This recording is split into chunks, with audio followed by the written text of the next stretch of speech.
So you even see, for example, there's some clips floating around of these Christian evangelical pastors, like in, those mega churches in the American South, talking about Turkey. And it's like, how all of a sudden have they created Turkey out to be, the next existential threat out of nowhere? And I do find this is where I feel like it's more coordinated than we give it credit. So, as if Israel didn't already have enough on its plate, it's already fighting in Lebanon.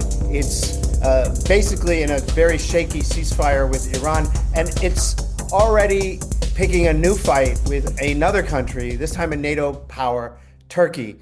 And it's a little crazy because Turkey is not only a NATO power, but it has nukes, it has a modern military, and yet Israeli politicians at the highest levels are threatening it, and Turkey is answering back. I'm Borzu Deragahi. Welcome to my podcast. It's called Badlands. You can find it at borzu.substack.com. And I am here today with Sophie Fullerton. She is a political scientist, I believe it is, a lecturer at Fordham University, lives in Istanbul and New York City, and is a frequent commentator on U.S. and Turkish relations. Her social media posts caught my attention, saying some smart, kind of spicy things about the Israeli attempts to provoke Turkey. I don't understand it. And meanwhile, there are, of course, U.S. politicians who are doing Israel's bidding and kind of repeating some of these lines. Turkey needs to be brought in line. Turkey is next, which would be a rather cataclysmic war, especially for us, like me and Sophie, who spent a significant amount of time here in Turkey. Sophie, welcome. Thank you so much for joining me. Thank you for having me. When did you first start noticing this heated battle of rhetoric between Israel and Turkey, and what do you make of it? Well, it definitely seemed that all of this sudden, almost overnight in a sense, after the regime change attempts by US and Israel within Iran, there seemed to be this coordinated discussion, mainly within social media circles, mainly pro-Israeli circles, that once the Iran project is finished in a sense, then there's a concern that Turkey or Turkiya is going to fill that role of what Iran was in the sense of terror or theocratic oppression within the region. And I think the irony being, someone living here and experiencing Turkey, I've traveled all throughout Turkey. I live here openly as an open Christian. The type of rhetoric that was being stated very much contradicts how life is on the ground here. And so it was almost laughable at the time to even argue on their end that Turkey is turning into this great theocracy that is in tandem with Iran.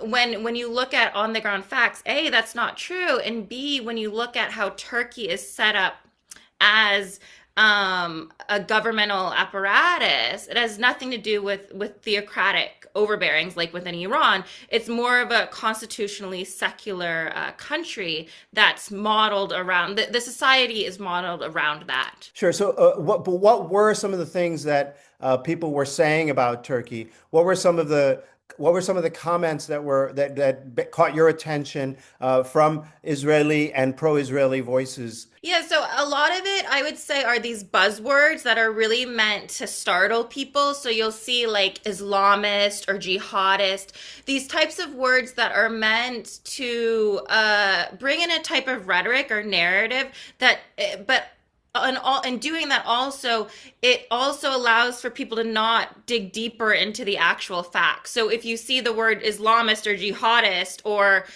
fomenting of jihadism, it freaks people out and it gets them emotional, but it doesn't allow for analytical or critical thinking or even a broader understanding of what's happening on the ground. So I do think this is why I've been arguing it seems very coordinated, because if you look at the type of rhetoric that's being pushed, a lot of it is in line of the same type of wording. So you'll see multiple accounts say the same type of wording or rhetoric meant to stoke this notion of Turkey as being like this Islamist stronghold or this theocratic overbearing society that, again, I'll reiterate again, is not what's happening on the ground here. What do you think? Is this is this a prelude to a kind of conflict? I remember, for example, after the U.S. invaded, you're probably too young to even remember, but after the U.S. invaded Iraq in 2003, and George W. Bush said, "Mission accomplished," there were voices in Washington said, "Hey, Iran, you're next. Syria, you're next." They were literally warning that. Do you think that this is something like that? Do you think that there is going to be some kind of U.S. Israeli attempt to provoke a war with Turkey? I don't think direct military action. I would see more in the lines of Israel trying to foment stuff even diplomatically within Washington to try and create a bridge between U.S. and Turkish relations that have been strong, particularly under this administration.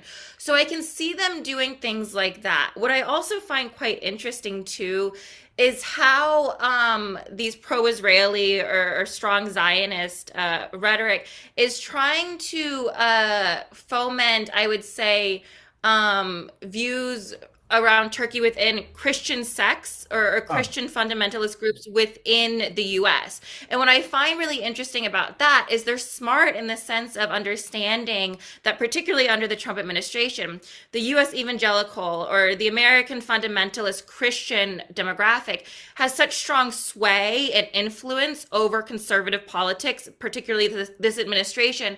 So what you start to see too is this type of rhetoric where Turkey is not safe for Christians, or Turkey is targeting Christians. And what I find really interesting about that is it seems like it's targeting the specific demographics within the US that doesn't have a broad understanding of what's happening within Turkey at an attempt to try and influence evangelical Christian fundamentalist groups to sway the administration in a negative light with Turkey.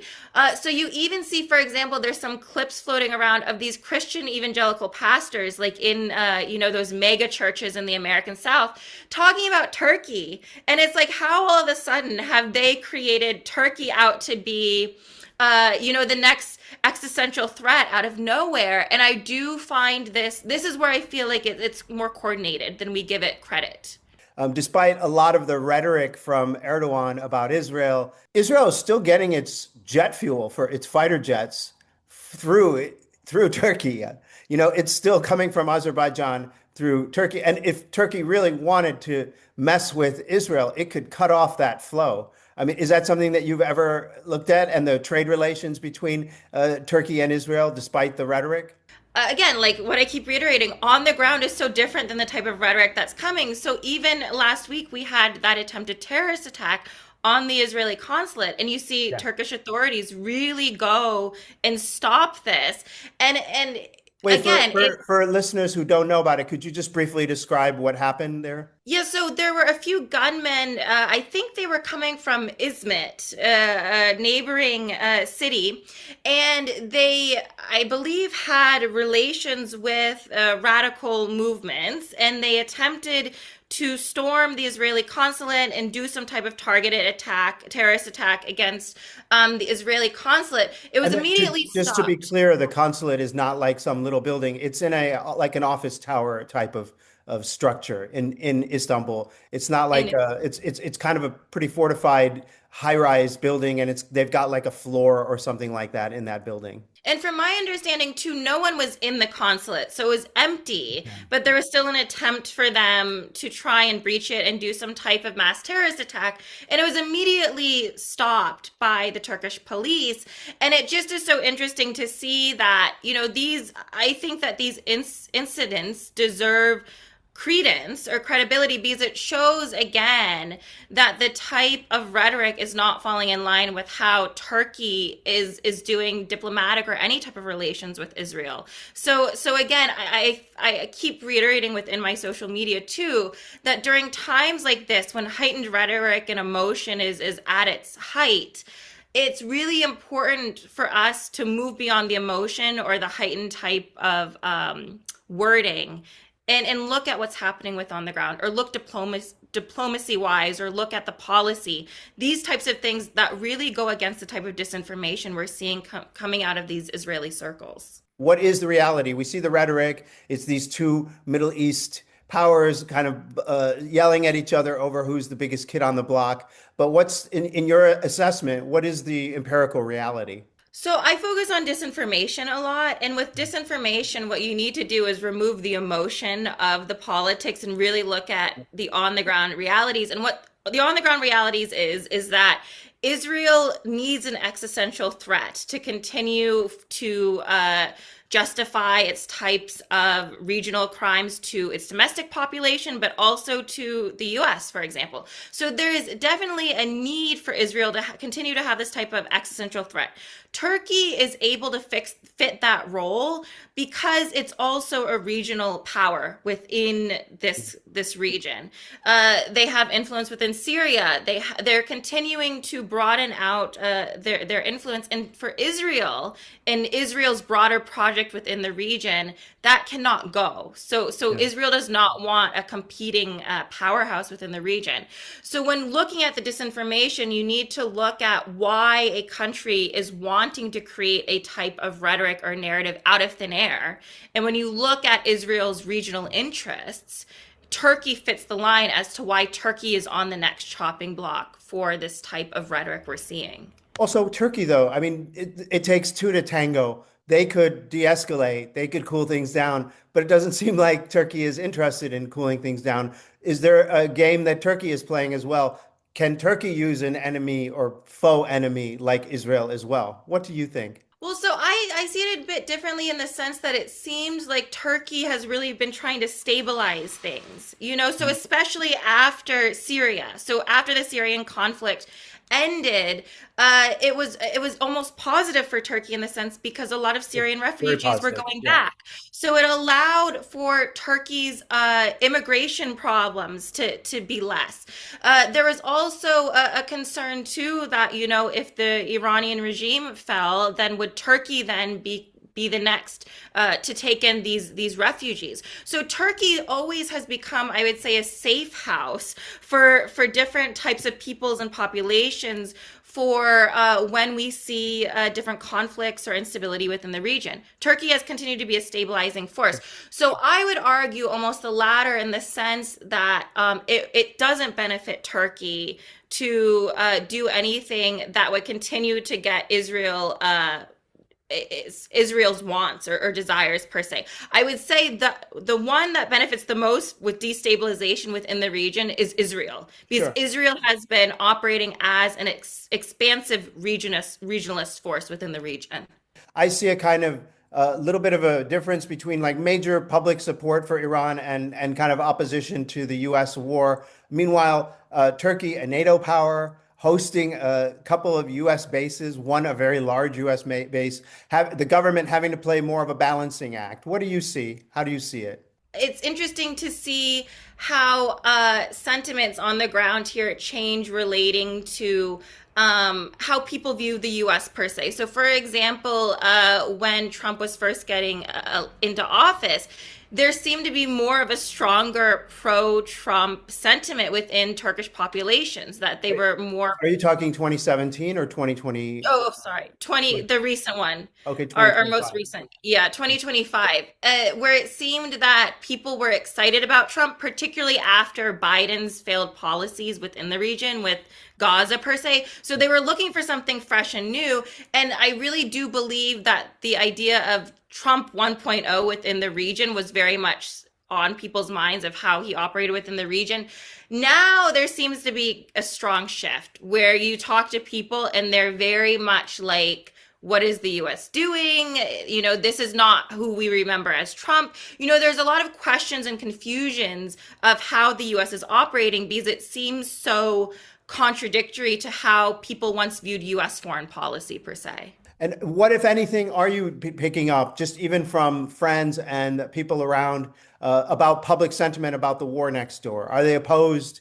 Are they supportive? Are they confused?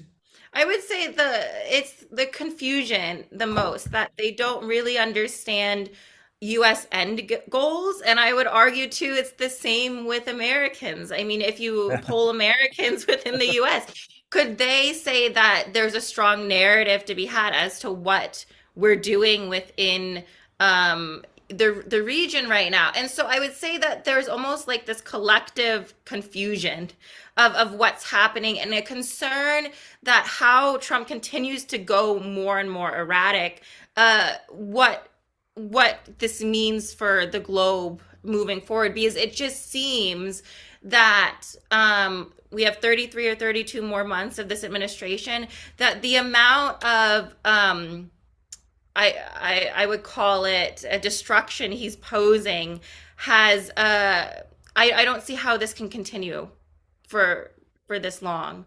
And what are you seeing? You're here on the ground. You go to the U.S. probably a little bit more frequently than I do. What are you seeing in terms of like prices and costs?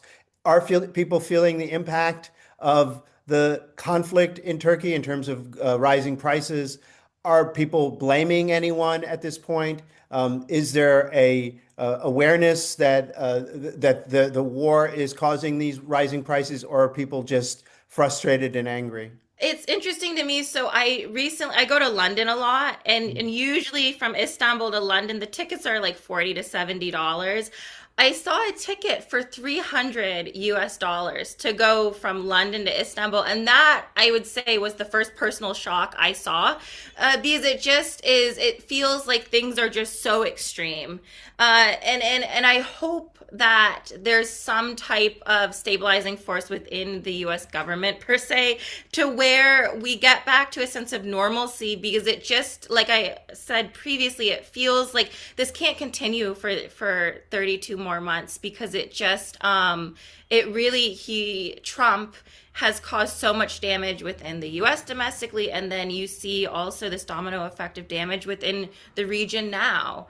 And if I may ask, what, if anything, are you working on now in terms of research or doctoral thesis, if anything? What is your personal project at this point? So it's interesting. So I started off around Syria. So that's how I ended up within Istanbul, working around disinformation around Syria before the removal of the Assad regime. And so right now I teach actually mainly on American politics, which is a great irony, because I started off within Middle Eastern politics, and now it's so interesting to see a lot of the things that I've learned and studied and taught on within the Middle Eastern region happening within our own country, per se. So right now, a lot of my classes and work focus on democratic backsliding within the U.S. And it's I would say, a bit of a heartbreaking thing, and very sobering to bring a lot of this research and work back home. Thank you so much, Sophie. It's been such a pleasure speaking. Thank you for having me. I'm Borzu Deragahi. This is the Badlands podcast. Please subscribe. It's at borzu.substack.com.